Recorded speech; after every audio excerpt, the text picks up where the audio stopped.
নমস্কার বন্ধুরা, মিটুর ক্রিয়েশন থেকে তোমাদের সবাইকে জানাই অনেক ভালোবাসা। আমার এই ভিডিওটা যে যেখান দিয়ে দেখছো প্লিজ একটা লাইক দিয়ে দেখো। তোমাদের একটা লাইক আমার কাছে অনেক মূল্যবান।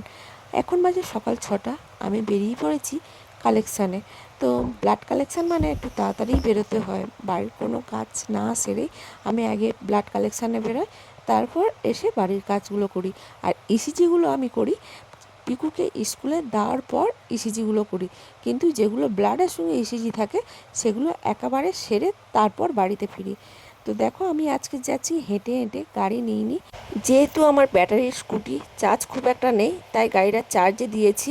আর এটা হেঁটে যাওয়া যাবে বলেই আমি গাড়িটা বিশেষ করে আর নিলাম না, তাই আমি হেঁটে হেঁটে যাচ্ছি। কিন্তু এমন একটা রাস্তা দিয়ে যাচ্ছি, রাস্তাটা দেখো চারিদিকে জঙ্গলে ভরা, দেখতেই পাচ্ছ একটাও জনপ্রাণী নেই।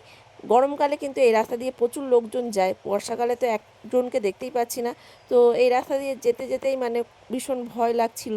যাই হোক, এসে যখন পড়েছি, কিন্তু ফিরবো এই পথে নয়, চলেই এসেছি। এখন যাব ওই বাড়িটাতে ব্লাড নিতে, ওই যে যেই বাড়িটা দেখতে পাচ্ছ ওই বাড়িটাতে ব্লাড নিতে যাব। আর বাড়িতে ঢোকার মুখেই ওনাদের একটা পোষা কুকুর ছিল, আমাকে দেখে তো ভীষণ ডাকাডাকি করছে, দেখতেই পাচ্ছ। লাস্টে ওরা বেঁধে রাখলো, তারপর আমি ব্লাড নিলাম। ব্লাড নিয়ে বাজার করে আমি বাড়ি ফিরেছি। এই দেখো আমার স্যাম্পেল, এই স্যাম্পেলগুলো এখন আমি ল্যাবে পাঠিয়ে দেবো। আমার ভাইয়ের বউয়ের হাত দিয়ে ও যাবে ল্যাবে, তো হাত দিয়ে পাঠিয়ে দেবো, কারণ আমার যেতে অনেকটা দেরি হবে, তো তাই ওর কাছে পাঠিয়ে দেবো।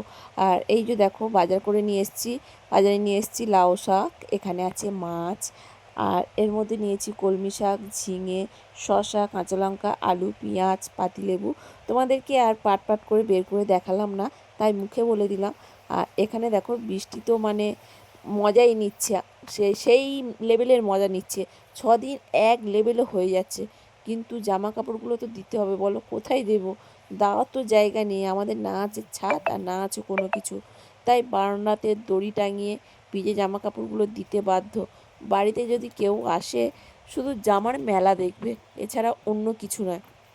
ছোট ঘর দেওয়া বর্ষাকালে এরকমই হয়, যাদের ছোট ছোট ঘর দেওয়া তারা বুঝবে যে ভিজে জামা কাপড় দেওয়ার কতটা জ্বালা। আমাদের এই যে অ্যালবেস্টার ঘরটা না, অ্যালবেস্টার ঘরটা ফেটে গিয়েছে অ্যালবেস্টার, সেখান দিয়ে প্রচুর পরিমাণে জল পড়ে, এতটাই জল পড়ে মানে মাঝখানে একবার জল ফেলে দিতে হয়, বালতি ভর্তি হয়ে যায়, না হলে বালতি উপচে মেঝ পুরো জলে ভর্তি হয়ে যায়। একবার ওরকম হয়েছিল, ভেবেছিলাম যে কত আর জল পড়বে, একটা বালতি ভর্তিই হবে না হয়তো, এই ভেবে আমরা সবাই ঘুমিয়ে পড়েছিলাম। কিন্তু উঠে দেখছি বালতি পুরো ভর্তি হয়ে গিয়ে পুরো মেজে মেজে যেগুলো ছিল পাপোশ টাপোশ সব ভিজে গিয়েছিল।